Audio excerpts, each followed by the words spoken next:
Hey, what's going on, guys? I'm McKiller44 here. Bringing you another video. Obviously. Duh.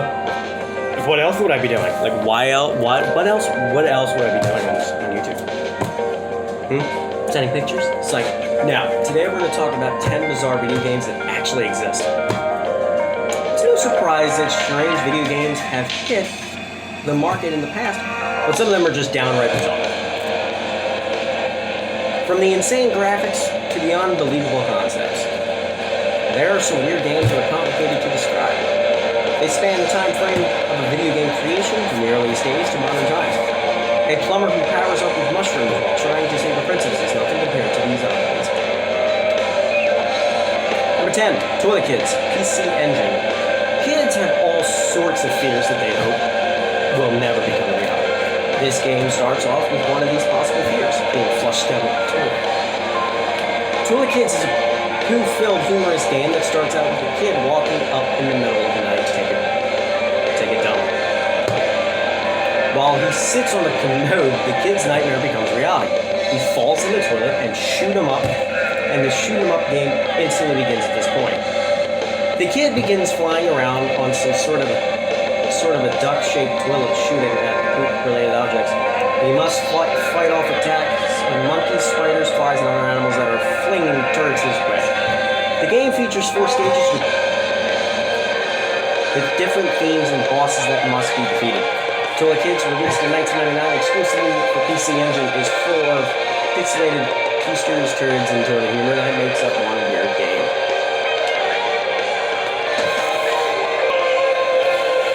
Number 9, Sneak and Peek Atari 2600.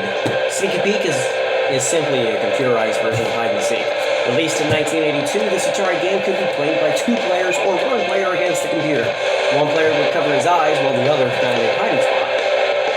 Once the second person was hidden, the first had a limited amount of time to find the concealed player. When the person was found, the roles would be reversed. The game is played in an old home with a yard and 3 rooms. There aren't many hiding spots, and some of them are a bit strange. Sneak and Peek can be played with fixed hiding places or variable hiding spots that will be moved each time someone enters the room. There are also 2 levels of difficulty to test. It's probably more enjoyable just to go outside and play the real version of this game.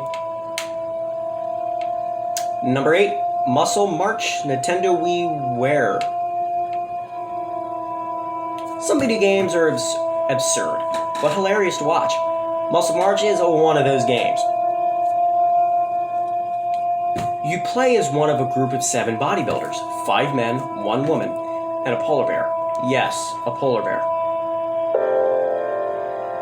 And the woman doesn't even look like a woman.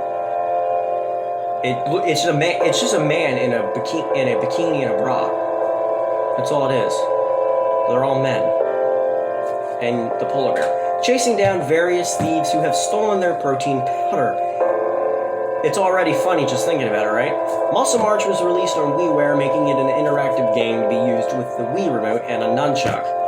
Your bodybuilder lines up behind 3 others as they chase the thief through the city. Oh my god. I don't pre-read these, just so you know. The thief will bust through walls, and it is the player's responsibility to make the same pose through the wall as the thief in order to continue pursuit through that hole. In order to continue pursuit through that hole, the other players in front of you will slowly drop out, leaving just you chasing the protein-stealing bandit. The gameplay will speed up at this point for added difficulty. If you successfully copy the thief's holes, you will have the opportunity to tackle the bandit and recover the coveted protein. Number 7, Seaman. Okay, Seaman, not Seaman, Seaman. Sega Dreamcast. Don't panic, Seaman. Oh my god. The virtual pet toy fad was popular in the 90s and featured handheld games such as Gigapets and Tamagotchi. There was a much less popular game about virtual pet raising that also hit the market toward the end of the fad. Seaman was released on Sega Dreamcast in 1999, 21 years ago, and a PlayStation 2 version was released in 2001 in Japan only. Thank God. I don't know anyone who has a PlayStation 2. The goal of the game is to is to keep Seaman, an anthropomorphic fish with a human face, alive by interacting with its environment in different ways. The creepy fish eventually starts talking, which is voiced by Leonard Nimoy in the English version. Players have to properly take care of Seaman's tank, grow larvae in a different tank, and feed Seaman to keep him alive. The game also required players to use Dreamcast microphone peripheral, to answer questions asked by Seaman. After a short time of playing, though, Seaman will become bored and tell the user to go away. The creator of the game has hinted at a sequel, but no return has hit the market. Thank God. Number 6. Sensible Train Spotting, Amiga. Train spotting is known as the activity of watching trains and writing down the railway engine's numbers. It is a hobby that has been enjoyed by people in the United Kingdom dating back to World War II. Why would anyone do that? The hobby is best enjoyed in person. Why would anyone? But you also have the option of engaging in it without leaving the comfort of your home. Sensible Train Spotting was a simulation game released in 1995 for the Amiga console. A man with a thermos sits on a bench as several trains pass. You must spot the numbers on the trains as they roll by and match them to the numbers you already have. That's it. It's that simple. The difficulty does increase as you progress through the game, but do you ever really win at a game like this? Oh, here we go. Number 5, Michael Jackson's Moonwalker, Sega Genesis and Arcade. Sega released video games for the Genesis and arcades under the name of Michael Jackson's Moonwalker. Looking back, it was made up of some fairly strange and creepy concepts. In the game, Michael has to rescue children.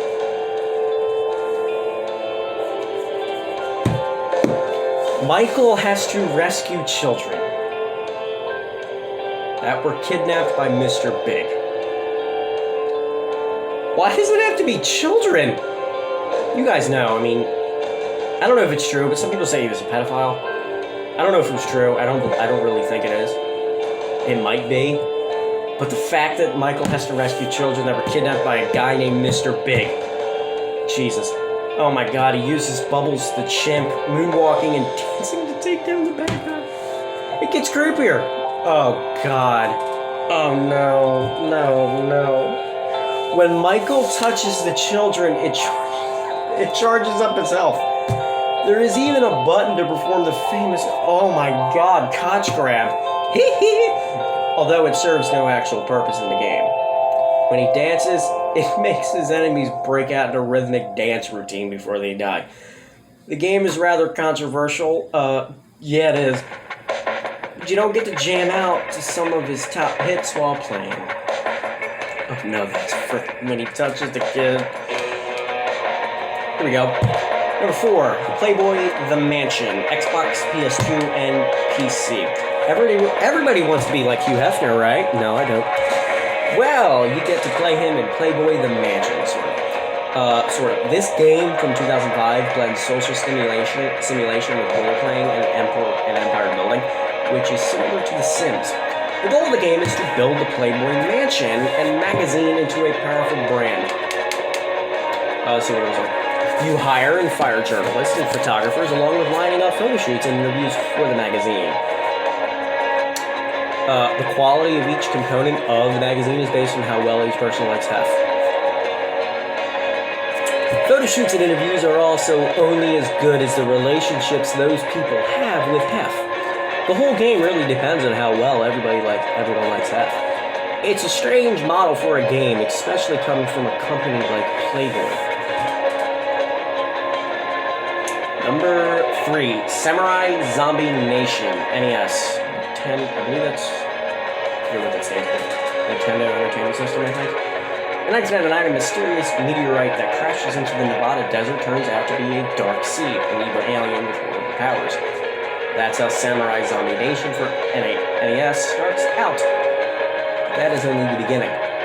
Darkseid shoots magnetic rays that turn the people of America into zombies and bring the Statue of Liberty to life for his own benefit. What? How do you go from Nevada to New York?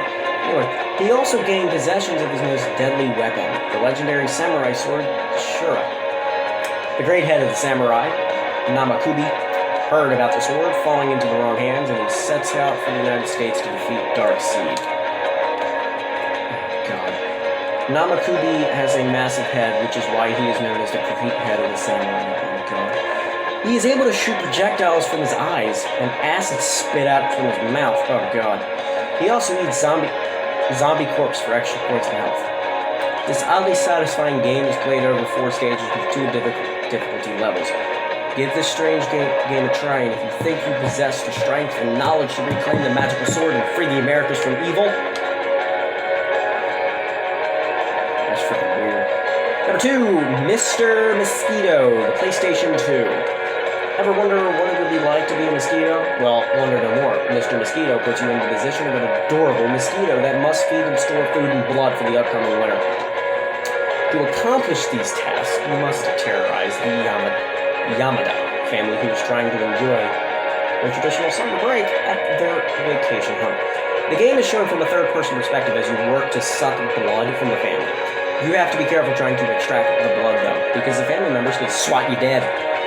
The mosquito changes colors and size and looks cartoonishly cute, but it is a strange concept for a game. Try not to let this game suck the blood out of you. Oh God, why? And the moment you all been waiting for, number 1, Boonga Boonga. Bunga Bunga Bunga. This game was released on the arcade. Bunga Bunga. We've discussed some fairly strange games, but this is by far the craziest on the list. Bunga Bunga, aka Spankum, is an arcade game with a basic goal of punishing characters by spanking them. The game features a large screen, a fist with 2 fingers, and a butt with legs covered with clothes.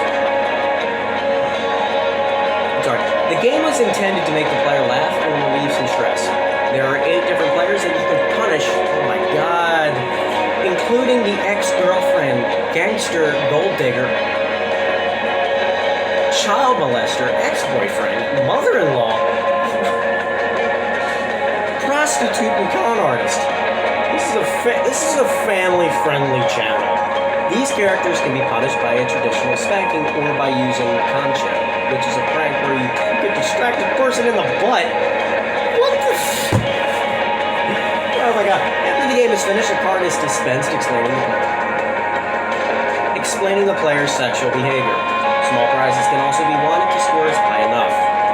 Well, anyway, I hope none of you have played these games before, because that would be weird. These games are stupid, but funny at the same time, especially the frickin' Michael Jackson's movie. But anyway, this article was written by M. David Scott, and it is from listverse.com. Hope you all enjoyed. Again, this is 10 bizarre video games that actually exist. I'll see you all next time. Bye!